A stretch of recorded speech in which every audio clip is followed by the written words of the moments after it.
Hi everyone, I hope you all had a great April. With many public holidays coming towards the end of the month, I hope you got time to spend with your family. Here's your April market wrap-up. It was certainly a month of ups and downs globally, with sharp declines and recoveries throughout the month. However, Australia managed to hold steady. As always, this video is general in nature and designed for my clients, family and friends. And should you have any questions, please do not hesitate to contact me. Right, let's dive in. So April was a volatile month for the US markets, with the S&P ending down 0.7%, despite recovering from an intra-month fall of over 11% to start off with.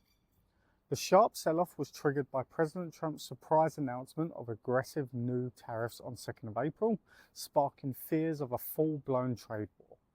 China responded with its own retaliatory tariffs, escalating tensions until Trump declared a 90-day cooling-off period later in the month. This truce helped markets bounce back, with volatility spiking to levels only seen during the GFC and COVID crisis.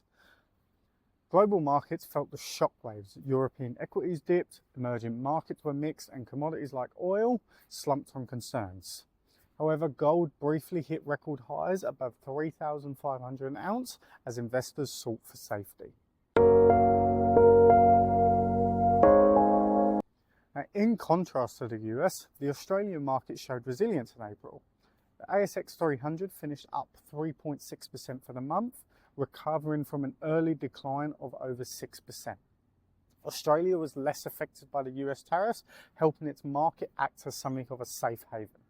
Defensive sectors like consumer staples and communication services outperformed, while banks attracted inflows and tech stocks staged a strong rebound. Commonwealth Bank led the charge, hitting record highs. While market volatility briefly spiked to extremes similar to the GFC period, Australia managed to dodge the worst of the global turmoil, supported by its limited direct exposure to the tariff battles. Domestically, we've just seen the general election, which saw the Labour Party, led by Prime Minister Anthony Albanese, secure a decisive victory. This was broadly expected by markets and is seen providing political stability at a time of global uncertainty. Labour's win won't significantly shift fiscal or economic policy in the near term, meaning it's likely to be steady for investors, and markets showed very little reaction. The Australian dollar, however, strengthened to a 5-month high, reflecting both a weaker US dollar and relative confidence in Australia's position amid global trade tensions. So what do we have to look at looking ahead? Attentions will turn to upcoming earnings seasons. With trade tensions still at key risks, investors will be watching for signs of strain in corporate profits, especially amongst companies exposed to global supply chains. Other concerns include weaker businesses and consumer confidence and possible financial stress if market volatility remains elevated.